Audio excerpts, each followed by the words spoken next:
فاسألوا أهل الذكر إن كنتم لا تعلمون. شریک لہو کے لیے، اور درود السلام شفیع للمذنبین، خاتم النبیین، رسول کریم، رؤوف الرحیم صلی اللہ علیہ وآلہ وسلم کی ذات اقدس پر۔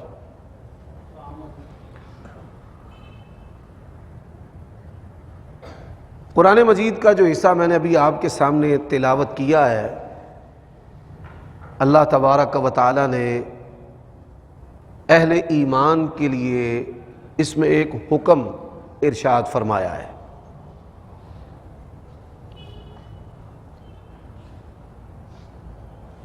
کہ آپ لوگ اللہ کے لیے سچائی کے حامی، مؤید اور گواہ بن جائیں، خواہ یہ گواہی آپ کو اپنے نفسوں اور جانوں کے خلاف ہی کیوں نہ دینا پڑے۔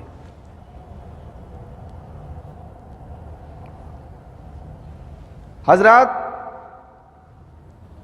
سونے کے پانی کے ساتھ لکھے جانے والے یہ الفاظ دین اسلام کے علاوہ دنیا کے کسی مذہب کے اندر بھی موجود نہیں ہے۔ عزت دینے والا اور ذلیل کرنے والا اللہ ہے، اور موت و حیات کا مالک بھی اللہ ہے، قید میں ڈالنے اور ڈلوانے والا بھی اللہ ہے، اور وہاں سے رہا کرنے والا بھی اللہ ہے۔ اس لیے گواہی دینی ہے تو سچی دینی ہے، خواہ تمہیں اپنے نفس کے خلاف ہی گواہی کیوں نہ دینا پڑے۔ گزشتہ خطبہ جمعہ کے اختتام میں میں نے کہا تھا کہ الیکشن کا دورہ ہے، اسلام کے اندر جو اصول قیادت ہیں وہ کیا ہے، اس حوالے سے بات ہوگی۔ سب سے پہلی نصیحت، کسی بھی سیاسی پارٹی کے قائد کو، اس کے کارکنان کو کافر کہنا، لعنتی کہنا یا جہنمی کہنا، یہ کسی بھی مسلمان کے لیے درست اور جائز نہیں ہے، خواہ وہ پرویز مشرف جیسا ظالم ہی کیوں نہ ہو، حجاج بن یوسف جیسا ظالم ہی کیوں نہ ہو۔ ہمارے ہاں رواج ہے ممبروں کے اوپر جو ہے وہ حاکم وقت پر یا کسی سیاسی پارٹی کے اوپر جو ہے وہ لعنت ڈالی جاتی ہے۔ یہ پہلی بات۔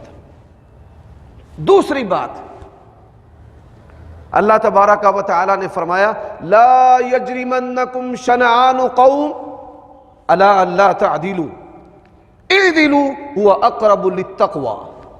کسی قوم کی دشمنی تمہیں یہاں تک نہ لے جائے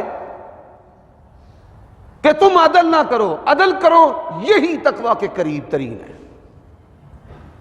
آپ کسی بھی سیاسی قائد کا انتخاب کسی کی مخالفت میں مت کریں کہ مجھے فلاں پارٹی اور اس کا لیڈر جو ہے وہ پسند نہیں ہے، لہٰذا میں اس کی ضد کے اندر فلاں اس کو پسند کرتا ہوں۔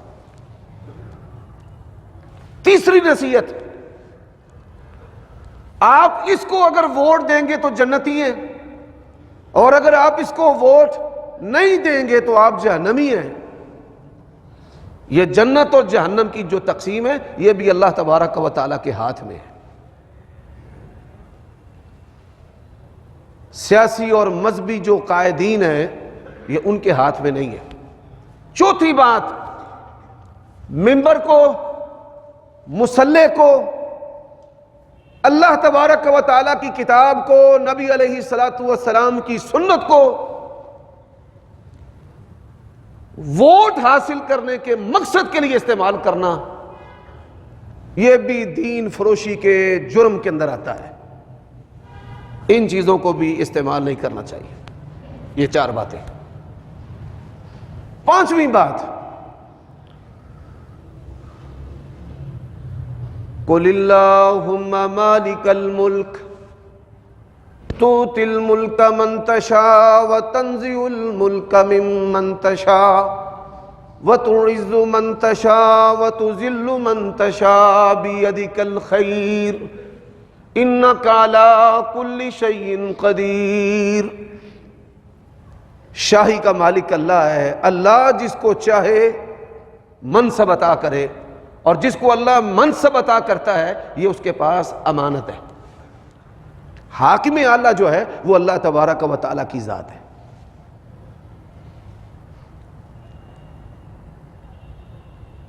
عہدہ جو ہے یہ طلب نہیں کرنا چاہیے۔ ہمارے جو حکمران ہیں وہ اپنے دعووں کے اندر، منشور کے اندر بے بس کیوں ہو جاتے ہیں؟ نبی علیہ الصلوۃ والسلام نے فرمایا جو عہدے کی طلب کرتا ہے اللہ تعالیٰ اس کی مدد نہیں کرتا۔ اس پر حالات ایسے ہو جاتے ہیں جیسے بغیر چھری کے دھار کے کسی جانور بکری کو ذبح کیا جائے، فرمایا اس کے حالات جو ہیں اس پر ایسے ہو جاتے ہیں۔ قرآن مجید کے اندر ہے لا یموت ولا یحیا، نہ انسان زندہ نہ مردہ۔ نبی علیہ الصلوۃ والسلام بعض صحابہ کی بڑی قدر کرتے تھے، آپ ان کو بڑی اہمیت و عزت دیتے تھے۔ اس کی بڑی ساری وجوہات اور اسباب ہیں۔ ان میں سے ایک صحابی ہیں جن کا نام ابو موسیٰ الاشعری رضی اللہ تعالی عنہ۔ ان کی جو قوم ہے وہ ان سے کیسی محبت کرتی تھی، ان کی گواہی پر پورا قبیلہ مسلمان ہو گیا، اندر سے بھی وہ پاکیزہ تھے۔ تو نبی علیہ الصلوۃ والسلام سیدنا ابو موسیٰ الاشعری رضی اللہ تعالیٰ عنہ کو بڑی قدر کی نگاہ سے دیکھتے تھے۔ دو آدمیوں نے ابو موسیٰ الاشعری رضی اللہ تعالیٰ عنہ کے ذریعہ نبی علیہ الصلوۃ والسلام سے اپوائنٹمنٹ لی، وقت لیا کہ ہم نے آپ سے کوئی خاص بات کرنی ہے۔ آپ صلی اللہ علیہ وآلہ وسلم نے وقت دے دیا۔ اب خاص وقت لینا کہ جس میں کوئی اور نہ ہو، ہم ہوں اور نبی علیہ الصلوۃ والسلام۔ اس کی چند مثالیں ملتی ہیں 23 سالہ دور نبوت اور رسالت میں۔ نبی علیہ الصلوۃ والسلام نے ان کو مخاطب کیا اور کہا کیا بات کرنا چاہتے ہو؟ انہوں نے کہا جی ہمیں بڑا تجربہ ہے، ہم انتظامی امور چلانے کے بڑے ماہر ہیں، آپ ہمیں یمن کے ایک حصے کا گورنر بنا دیں، عامل بنا دیں، ذمہ دار بنا دیں، وہاں کا حاکم ہمیں کر دیں۔ نبی علیہ الصلوۃ والسلام آپ غصے میں آ گئے۔ حضرات جن بندوں کا انتخاب اللہ کرتا ہے نا، ان بندوں کو صلاحیتیں بھی اللہ عطا کرتا ہے۔ تو آپ صلی اللہ علیہ وآلہ وسلم نے خاص اور صاف انکار کر دیا، فرمایا عہدے مانگنے والوں کے لیے محمد رسول اللہ کے پاس کچھ نہیں۔ حضرت ابو موسیٰ الاشعری کی طرف نبی علیہ الصلوۃ والسلام نے خفگی کے ساتھ جب دیکھا نا، بڑا سنجیدہ چہرہ، تو وہ ڈر گئے کہ نبی علیہ الصلوۃ والسلام کہیں مجھ سے ناراضگی کا اظہار نہ کر دے، مجھے ڈانٹ نہ دے۔ کہنے لگے یا رسول اللہ والذی بعثک بالحق، اللہ کی قسم ہے جس نے آپ کو سچا نبی رسول بنایا ہے، مجھے ان کے ارادے کا اور ان کے مطالبے کا اور ان کے ذہن کا پتہ ہی نہیں۔ اگر مجھے پتا ہوتا تو میں کبھی بھی نہ لے کر آتا۔ اسے ایک تو عقیدے کی گتھی جو ہے وہ سلجھ جاتی ہے کہ یہ غیب کا علم جو ہے یہ ولیوں کو بھی نہیں ہے، صحابہ سے بڑھ کر کون ولی ہو سکتا ہے؟ تو نبی علیہ الصلوۃ والسلام نے کہا ابو موسیٰ میں تمہیں یمن کا گورنر بناتا ہوں۔ مانگنے تو وہ آئے تھے، کہنے لگے یا رسول اللہ میرے اندر تو صلاحیت نہیں ہے۔ فرمایا چل تو یمن کا گورنر ہے، بغیر مانگے جس کو اللہ یہ منصب عطا کرتا ہے اللہ تبارک و تعالیٰ اس کی مدد کرتا ہے۔ اب نبی علیہ الصلوۃ والسلام نے مدینہ کے اندر ریاست قائم کی۔ اس ریاست کے اندر بعض صحابہ کرام کو آپ نے جہاد و قتال، جنگی امور کا سپہ سالار، ذمہ دار امیر مقرر کیا ہے. اور یہ بات یاد رکھیں، جنگی امور کا کسی کو امیر مقرر کرنا یہ بھی بڑی اہمیت کی بات ہے. ریاستیں جو ہیں وہ اس پر قائم رہتی ہیں. اور ایسے صحابہ کرام میں خالد بن ولید رضی اللہ تعالیٰ عنہ، اسامہ بن زید رضی اللہ تعالیٰ عنہ، یہ صحابہ کرام جو ہیں، جنگجو صحابہ کرام ممتاز ہیں. لیکن یہ جو جنگیں ہیں یہ ریاستی امور میں سے ایک امر ہیں.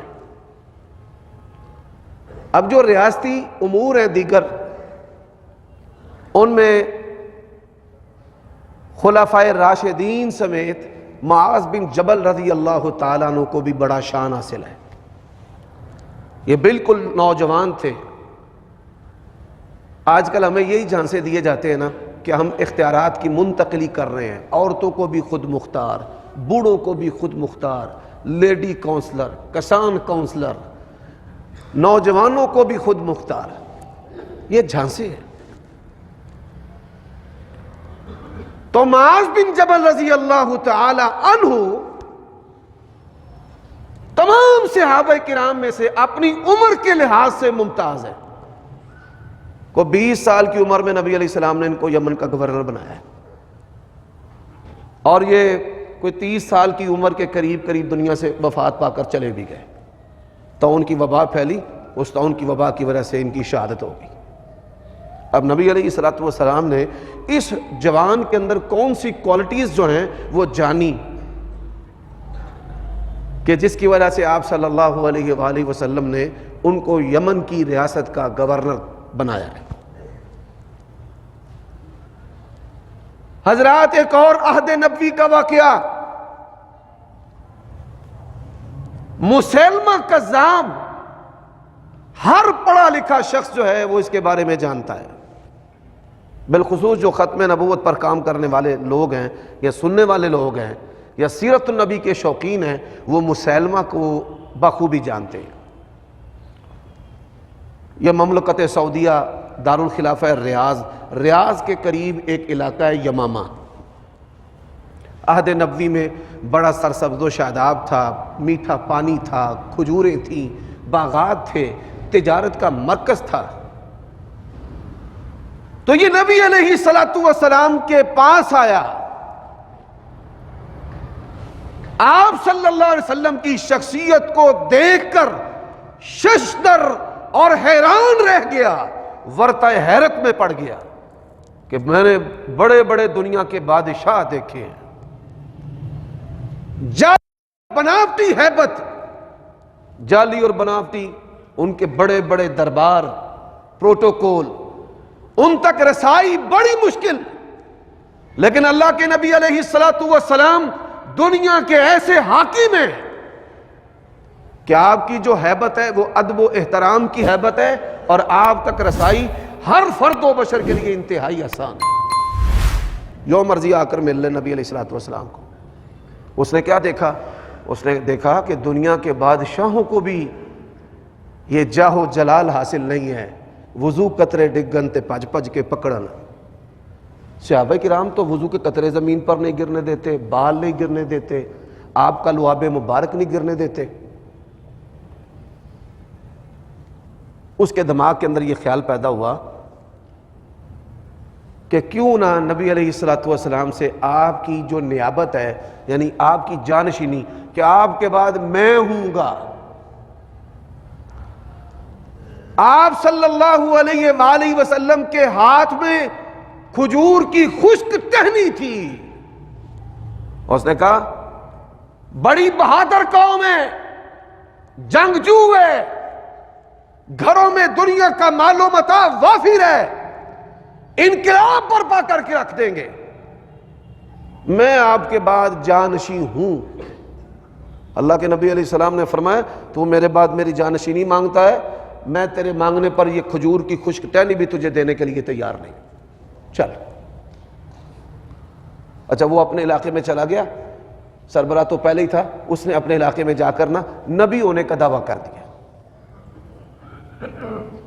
اب نبی کی جو شان ہے، دنیا کے تمام انسانوں کے پسینے سے بو آتی ہے، نبی کی شان یہ ہے کہ نبی کے پسینے سے کستوری سے بڑھ کر خوشبو آتی ہے. آپ صلی اللہ علیہ وآلہ وسلم کی شخصیت اور آپ کی پرسنالٹی بے مثل و بے مثال ہے. اس موضوع پر کئی خطبات جمعہ میں اگر ہم کتاب اللہ اور سنت رسول کا مواد پیش کریں تو وقت تھوڑا، لہذا اختصار سے میں یہ بات کرنا چاہتا ہوں کہ یہ عہدے مانگنا اور عہدوں کے لیے اپنے آپ کو جو پیش کرنا ہے، یہ دین اسلام کے اندر کوئی پسندیدہ عمل نہیں ہے. حضرات، اب آئیے، ہمارے کچھ نعرے ہیں، میں ان نعروں پر بات کرنا چاہتا ہوں. جو تنظیم پرست لوگ ہیں نا، وہ مجھ سے بڑا ناراض ہوں گے. وہ تنظیمیں مذہبی ہوں، وہ سیاسی ہوں. ہم دین کو چند چیزوں کے لیے سمجھتے ہیں، باقی چیزوں پر نہ ہم کان رکھتے ہیں نہ اس پر عمل کرتے ہیں. کوئی نماز والا مسلمان ہے، کوئی اسلام کو اپنی تجارت کے لیے استعمال کر رہا ہے. مجموعی طور پر ہم ظلم کر رہے ہیں. اچھا جی، پہلا جو سلوگن ہے وہ کیا ہے؟ اپنے سیاسی لیڈر کے لیے یا مذہبی مولوی کے لیے ہم کیا کہتے ہیں؟ اللہ اکبر اور فلاں رہبر. یہ شرک فی الرسالہ نہیں تو اور کیا ہے؟ اللہ اکبر ہے اور محمد رسول اللہ رہبر ہے. آپ کے علاوہ رہبر کامل کوئی انسانوں کا ہو ہی نہیں سکتا، نہ سیاسی طور پر نہ مذہبی طور پر. بڑے سارے بورڈوں کے اوپر لکھا ہوتا ہے بھئی اللہ اکبر اور آگے لیڈر کا نام لکھ دیا، فلاں رہبر فلاں رہبر فلاں رہبر فلاں رہبر. یہ قرآن مجید کی آیات کی واضح طور پر مخالفت ہے. لَقَدْ كَانَ لَكُمْ فِي رَسُولِ اللَّهِ أُسْوَةٌ حَسَنَةٌ. اللہ اکبر ہے اور اللہ اکبر کے بعد اشہد ان محمد الرسول اللہ. رہبر ہے تو کون ہے؟ جناب محمد الرسول اللہ صلی اللہ علیہ وسلم. اچھا جی، ایک تو یہ کام ہے. اب ذرا سنتے جائیں. بڑے بڑے ظلم، فلاں تیرے جان نثار، بے شمار بے شمار. اپنے لیڈر کا نام لیتے ہیں کسی کا بھی. یہ آپ نے سنا ہوگا بچپن سے لے کر اب تک آپ سنتے آ رہے ہیں. اللہ کی قسم ہے یہ شان صرف محمد رسول اللہ کی ہے، حضرت ابو بکر عمر کی بھی نہیں ہے. صحابہ کہتے ہیں موت کے لیے ہم نے اگر بیعت کی ہے تو رسول اللہ کے ہاتھ پر کی. جان قربان کرنا جو ہے یہ شان حضرت ابو بکر صدیق رضی اللہ تعالی عنہ، ان کے سامنے ایک بندہ ان پر تان کرنے لگا، تنقید کرنے لگا. تو جو ان کے ساتھی تھے، سپاہی تھے، انہوں نے کہا امیر المومنین اجازت دے، اس کی گردن اتارے. وہ فرمانے لگے کہ یہ شان صرف رسول اللہ کی ہے، کہ آپ کی کوئی توہین یا تنقید کرے یا تنقیص کرے اس کی گردن اتاری جائے گی. یہ نہیں کہ کوئی بندہ ہمارے اوپر تنقید کر دے اور ہم کہیں جی گھاٹے اتار دیں گے. اچھا جی، اسی کے ساتھ ساتھ کیا کہتے ہیں؟ امیر تیرا ایک اشارہ، قائد تیرا ایک اشارہ، حاضر حاضر خون ہمارا. اور یہ شان صرف رسول اللہ صلی اللہ علیہ وسلم کے لیے ہے. یہ نہیں کہ کوئی شخص کھڑا ہو، مذہبی سیاسی جماعت بنائے اور امت جو ہے وہ اس کے لیے اپنا خون پیش کرنا شروع کر دے. یہ لاشعوری طور پر یہ بھی نبوت اور رسالت پر ڈاکے ہیں کہ جو شان صرف اللہ تعالیٰ کی ہے، جو شان صرف رسول اللہ صلی اللہ علیہ وسلم کی ہے، ہم نے اس کے اندر اپنے مذہبی اور اپنے سیاسی جو امراء اور قائدین ہیں، ہم نے ان کو بھی اس کے اندر شامل کر دیا. اللہ کے لیے اس کو سمجھے. حضرات، اس حوالے سے جو اہم بات ہے وہ کیا ہے؟ آج کل ٹیلی ویژن پر، ہم سوشل میڈیا پر ایسے کئی ویڈیو بیانات سن چکے ہیں اور سنتے رہتے ہیں کہ کوئی اپنی سیاسی پارٹی کے لیے کہتا ہے میں اپنی بیوی نو چھڑ دیتا ہے، میں منگیتر نو چھڑ دیتا ہے، اوندی میں اپنے خامن نو چھڑ دیتا ہے. ماں باپ کہہ رہے ہیں ہم نے اپنے بیٹے کو گھر سے نکال دیا ہے. بیٹا کہہ رہا ہے میں نے اپنے قائد کے لیے میں نے اپنے ماں باپ کو چھوڑ دیا. اعوذ باللہ ان نکون من الجاہلین. حضرات، پہلی بات ہے پاکستان کے اندر سیاسی تبدیلی جو ہے آپ کے ووٹ سے نہیں آتی. اور مجھے یہ بات بیان کرنے میں کسی کا کوئی خوف نہیں. لا یخافون لومۃ لائم. یہ ممبر اور مصلی منصب کا تقاضا ہے کہ انسان حق گوئی کرے، خواہ وہ اپنے نفس کے خلاف ہی سچی بات کیوں نہ کرے. وہ پوشیدہ اور نادیدہ قوتیں ہیں جو ہمارے اوپر حکمرانوں کو مسلط کرتی ہیں، وہ ان کو لے کر آتے ہیں، وہ ان کو لے کر جاتے ہیں. اور دوسری بات ہے، یہ کوئی اسلام کا ووٹ نہیں ہے کہ آپ سے پوچھا جا رہا ہے کہ وہ کون بہترین جو ہے وہ مسلمان ہے، کون جو ہے لعنتی ہے، کون رحمتی ہے، کون جنتی ہے، کون جہنمی ہے. اس کے لیے اپنے ایمان کو، اپنے اخلاق کو، اپنی رشتہ داریوں کو خراب کرنا، تباہ کرنا، چھوڑ دینا، یہ بھی بدترین جہالت ہے. یہ بات یاد رکھو. ہزاروں نواز شریف ہوں، ہزاروں عمران خان ہوں، ہزاروں زرداری ہوں، اللہ کی قسم ہے آپ کی اور میرے باپ کے جوتے کے اور پاؤں کے برابر بھی نہیں. آپ کیسی جہلوں والی بات کرتے ہیں کہ میں نے باپ چھوڑ دیا. اللہ کے نبی علیہ السلام کا واضح فرمان ہے کہ اللہ کی رضا جو ہے وہ ماں باپ کی رضا کے اندر ہے. لاؤ مجھے کوئی آیت حدیث ایسی پیش کرو کہ اللہ کی رضا جو ہے وہ تمہارے سیاسی لیڈروں کی رضا کے اندر ہے. یہ وہ ٹیکنالوجی کے وار ہیں کہ جن واروں حملوں کے ذریعہ ہماری نوجوان نسل، افراد، بزرگوں، بوڑھوں کے ذہنوں کو تباہ کر دیا ہے، اور انہوں نے ان سیاسی چیزوں اور کاموں کے لیے اپنی رشتہ داریوں کو، اپنے نمازوں کو، اپنی عبادات کو تباہ و برباد کر کے رکھ دیا. ابھی چند دنوں پہلے ایک آدمی جو ہے اس کو میرے پاس لایا گیا جس سیاسی بنیادوں پر اس نے نا مولویوں کے پیچھے نماز پڑھنا چھوڑ دی ہے. یہ اندر میری کسی مولوی دے پیچھے ہندی نہیں. فلاں لیڈر کی حمایت کرے گا جو مولوی، میں نے اس کے پیچھے نماز پڑھنی ہے، میں نے ویسے نماز نہیں پڑھنی. اللہ کے لیے یہ شیطان کے حملے ہیں. آپ کے دماغ کے اندر جو ہے وہ گرہ نہ لگائے. اور یہ گرہ اتنی خطرناک ہے، اتنی خطرناک ہے کہ لوگوں نے ایمان اور اسلام کو، نبوت اور رسالت کو، ہر چیز کو اس کے ساتھ جوڑنا شروع کر دیا. اب میں چند باتیں جو ہیں وہ کرنا چاہتا ہوں کہ ووٹ جو ہے وہ کس کو دینا چاہیے. ایک تو پہلی گزارش ہے علماء سے، بڑے ادب کے ساتھ. پہلی گزارش میں علماء، بھئی آپ کو کوئی پسند ہے ہو پسند، ہمیں کوئی اعتراض نہیں ہے، لیکن آپ اپنی پسند کو لوگوں پر مسلط نہ کریں کہ جناب مجھے سمجھ آ گئی ہے، جیڑا بندہ نواز شریف نو، عمران خان نو ووٹ دے گا وہ تے ٹھیک ہے، تے جیڑا نہیں دیندا بے وقوف ہے، وہ ایسے اور ویسے ہے. اللہ کے نبی علیہ الصلوۃ والسلام کا فرمان سن لیں. فرمایا علم کو اٹھا لیا جائے گا علماء کے اٹھائے جانے سے. فرمایا اتخذ الناس رؤوسا جہالا، لوگ جو ہیں وہ جاہلوں کو اپنا بڑا بنا لیں گے. یفتون برأیہم، وہ اپنی رائے سے فتویٰ دیں گے. یضلون و یضلون، وہ خود بھی گمراہ ہوں گے، وہ لوگوں کو بھی گمراہ کر دیں گے. خود بھی گمراہ ہوں گے، لوگوں کو بھی کر دیں گے. تو جو رائے ہے، جب کسی سیاسی لیڈر کا نام قرآن میں نہیں ہے، حدیث میں نہیں ہے، وہ آپ کی رائے ہے، تو اپنی رائے کو کیوں امت پر مسلط کرتے ہیں جی؟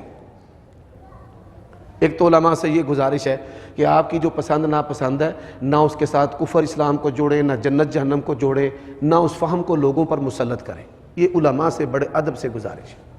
دوسری بات، اب عوام سے مجھ سمیت جو ایسے اصول و قوانین اور ایسے ضابطے جو ہر خاص اور عام کے لیے، یہ جو ووٹ ہے، اصل میں یہ سوال ہے آپ سے، آپ کی رائے پوچھی جاتی ہے کہ آپ کے نزدیک کون سا شخص جو ہے وہ انتظامی صلاحیت کا مالک ہے، مینجمنٹ اس کے اندر، کہ وہ ملک کو بہترین طریقے سے چلا سکتا ہے، وہ ایسی پالیسیاں وضع کرے کہ جس کے اندر اللہ کے بندوں کا فائدہ ہے.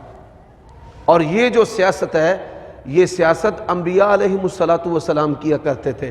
نبی علیہ السلام نے فرمایا بنی اسرائیل کے سیاستدان ان کے انبیاء ہوا کرتے تھے. مولوی جو ہے نا ان کا بھی بڑا دل کرتا ہے کہ ہم بھی سیاستدان بنے، لیکن یہ جو سیاست ہے کہ دوسرے کی غیبتیں بیان کرنا، اس کی ٹو لگا کے عیب ڈھونڈنا، اپنی خوبیاں جو ہے وہ گھڑنا، لوگوں سے بیان کروانا، یہ سارے کا سارا جو ہے یہ شیطانی عمل ہے۔ غیبت، چغلی، ٹو، جسوسی، اس کا دین اسلام کے اندر کوئی تصور نہیں۔ فرمایا لا تباغضوا ولا تحاسدوا ولا تناجشوا کونوا عباد اللہ اخوانا، آپس میں ایک دوسرے سے بغض نہ رکھنا، حسد نہ کرنا ایک دوسرے سے، ٹو نہ لگانا، عیب نہ دوسرے کے تلاش کرنا۔ اللہ فرماتے ہیں میرے بندوں کی اگر عیب تلاش کرو گے قیامت کی ہولناکیوں کے اندر میں تمہیں ذلیل و رسوا کر کے رکھ دوں، اور اگر میرے کسی بندے کا عیب جان کر اس پر پردہ ڈال دیتے ہو، بیان نہیں کرتے، اللہ اس عمل کے بدلے قیامت کے دن جنت عطا کر دے۔ اور ہمارا جو سیاسی نظام ہے، اس سیاسی نظام کے اندر اپنے منہ میاں مٹھو بننا اور پھر دوسرے کے عیب جو ہیں ان کو بیان کرنا۔ اچھا بھئی اللہ کا واسطے ایک ترلا میں نا اہل حدیث بھائیوں سے بھی کرنے لگا، ان سے بھی بات کر لیں، کیوں ہم چاہتے ہیں بھئی گل ساڈے مزاج دے مطابق کریں، ادھر ادھر دی نہیں کریں۔ حضرات اگر کوئی دوسرا مسلمان جو آپ کی جماعت اور فرقے کا نہیں ہے، اگر اس کے اندر بہترین انتظامی صلاحیتیں ہیں، ہمیں اس کے حق میں رائے دینی چاہیے، سانو مسلک جو ہے وہ پوجنا نہیں چاہیے۔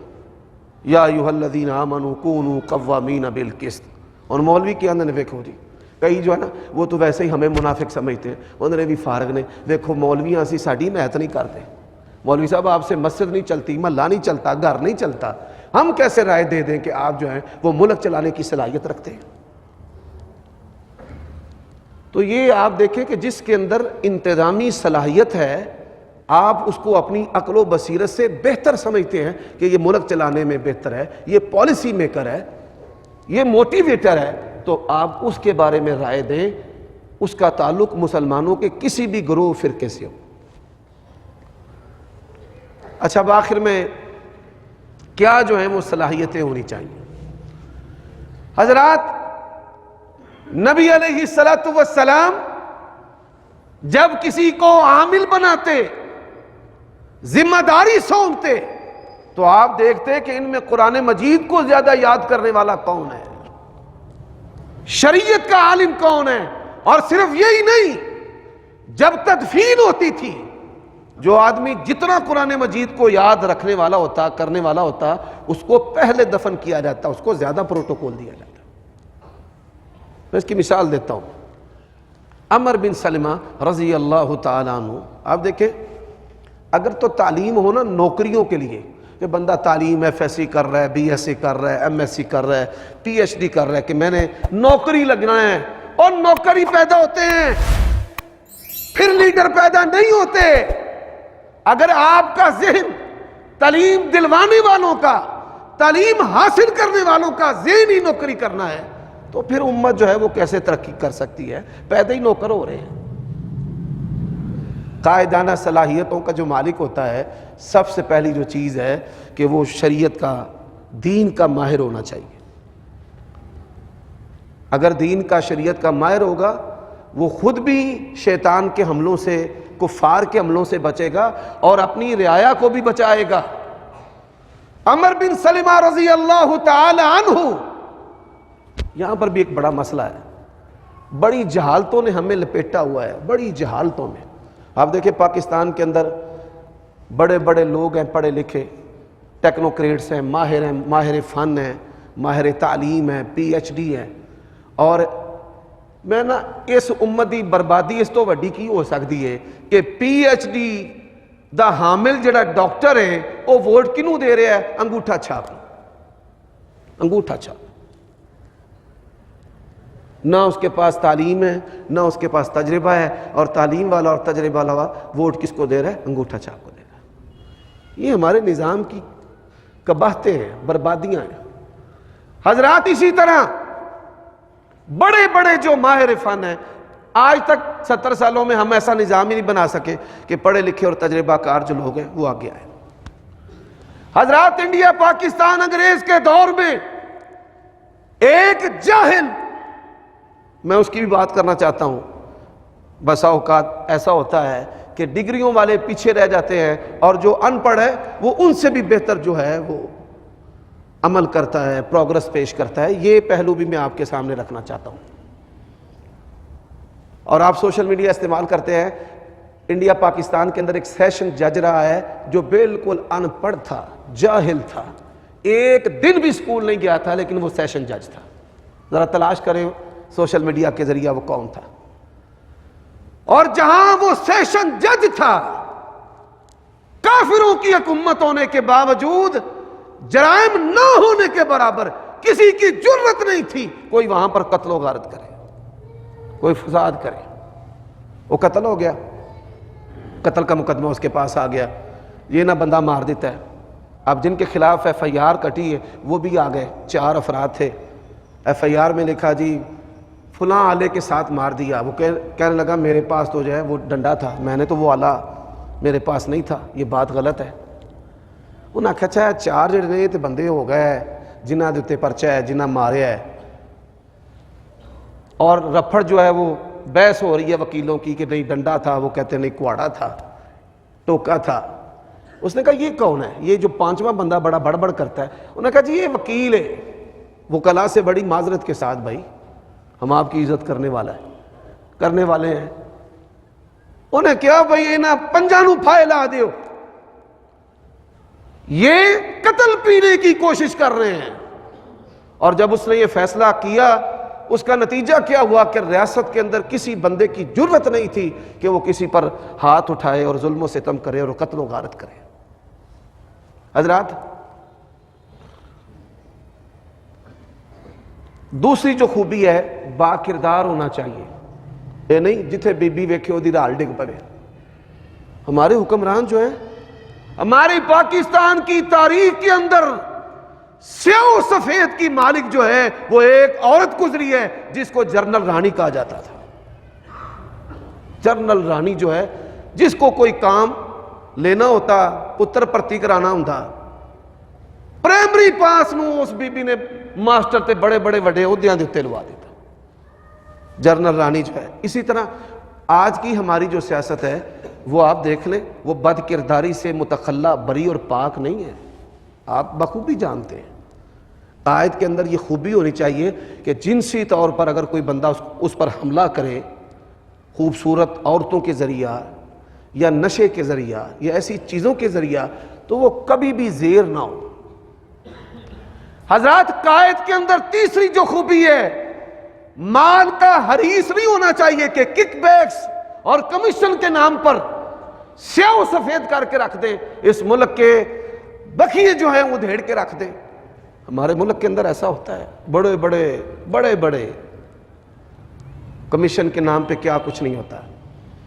میرے بھائیوں دوستوں، ماشاءاللہ اس ملک کے اندر اربوں خربوں سے چڑیا گھر جن کا دنیا کے اندر وجود نہیں، پل ایسے کہ جن کی مینٹیننس مرمت جو ہے وہ سالانہ کروڑوں خرچ ہوتے ہیں، لیکن ان پلوں کا وجود نہیں ہے.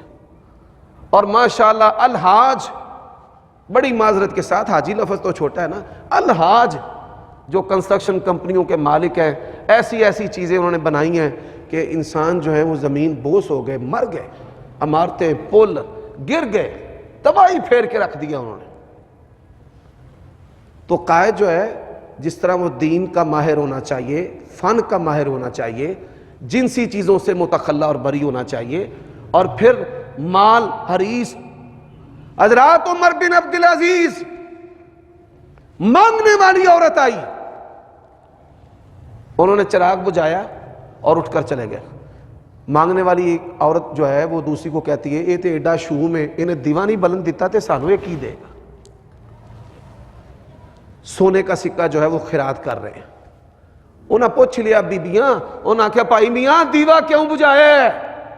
فرمانے لگے ریاستی کام کر رہا تھا، بیت المال سے دیا چل رہا تھا. خیرات دینا میرا ذاتی عمل ہے، اور ذاتی عمل کے دوران میں ریاستی مال جو دیا ہے اتنی اسراف اور فضول خرچی بھی گوارا نہیں کرتا. اللہ نے مجھ سے پوچھ لیا، میں اللہ کو کیا جواب دوں گا؟ حضرات، یہ خوبیاں جو ہیں انتظامی بندوں کے اندر ہونی چاہیے کہ آپ دیکھیں ہمارے علاقے کا جو بندہ کھڑا ہے الیکشن میں وہ کسی بھی پارٹی کے ساتھ ہے، اس کا کوئی بھی نشان ہے، یہ خوبیاں اس کے اندر ہیں، وہ دیندار ہے، وہ نمازی ہے، وہ ماہر فن ہے، پھر عورتوں کے معاملات کے اندر تو نہیں ہے، اس کا کوئی تھیٹر تو نہیں چلتا، اس کا کوئی جوا خانہ تو نہیں ہے، وہ کنجریوں کا رقص تو نہیں کراتا، وہ قبضے تو نہیں کرتا۔ اگر یہ چیزیں نہیں ہیں ان کے اندر، وہ ہیروین اور نشہ مافیا کی سرپرستی تو نہیں کرتا، وہ وابڈا کی تاریں جو ہیں وہ چوری کر کے بٹیوں کے اندر تو نہیں گلا لیتا، یہ چیزیں دیکھ لیں۔ اگر نہیں ہے تو پھر آپ اس کو ووٹ دیں، پھر آپ کا فیصلہ جو ہے وہ درست ہے۔ اچھا، بڑے سارے مذہبی برانڈ بھی آ گئے ہیں، 5 سالوں میں ہم ان کو جانتے نہیں، آپ وہ بھی ہیں، یہ بھی ایک بڑا مسئلہ ہے۔ اب وہ چاہتے ہیں بھائی نا تجربہ کاروں کا کوئی مقام نہیں ہے ان حالات کے اندر، کہ آپ کے اندر یہ خوبی، یہ صلاحیت، اس کام کو کرنے کی خوبی اور صلاحیت ہونی چاہیے۔ اور اسی صلاحیت کی بنیاد پر عمر بن سلمہ رضی اللہ تعالیٰ عنہ کو نبی علیہ السلام نے قوم کا امام مقرر کیا تھا، بڑے بڑے بزرگ وہاں پر تھے، لیکن جب قرآن سنا گیا سب سے زیادہ قرآن ان کو یاد تھا۔ 7 سال کی عمر میں رسول اللہ نے ان کو قوم کا امام بنا دیا تھا۔ ایک سوال کرنا چاہتا ہوں، حضرت عمر کا جو مشیر تھا، سیاسی مشیر وہ کون تھے؟ آپ یہ سن کر حیران ہوں گے، عمر بن خطاب رضی اللہ تعالیٰ عنہ خلیفۃ المسلمین، ان کے جو سیاسی مشیر تھے ان کی عمر 15 سال تھی اور نام عبداللہ ابن عباس تھا، جو قرآن کے مفسر تھے، قرآن کے عالم تھے۔ ایسے ان چیزوں کو سامنے رکھیں۔ اللہ تعالیٰ مجھے اور آپ کو عمل کی توفیق عطا فرمائے۔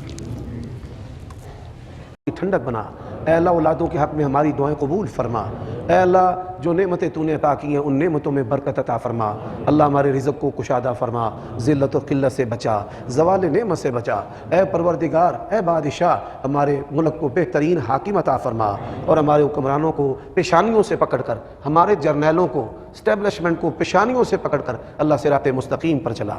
اے اللہ لا تسلط علینا من لا یرحمنا، یا اللہ بے رحم کو ہمارے اوپر مسلط نہ کرنا، ایسے حکمران عطا فرما جو تجھ سے ڈرنے والے ہوں۔ اے اللہ، اے بادشاہ، اے پروردگار اپنے تمام بندوں کی جائز نیک خواہشات پوری فرما۔ اللہ پاک دامنی کے لیے جو نکاح کرنا چاہتے ہیں ان کی مدد فرما۔ اے اللہ ہمارے بچوں کو دنیا و آخرت کے امتحانوں میں کامیاب فرما۔ سبحان ربک رب العزت عما یصفون وسلام۔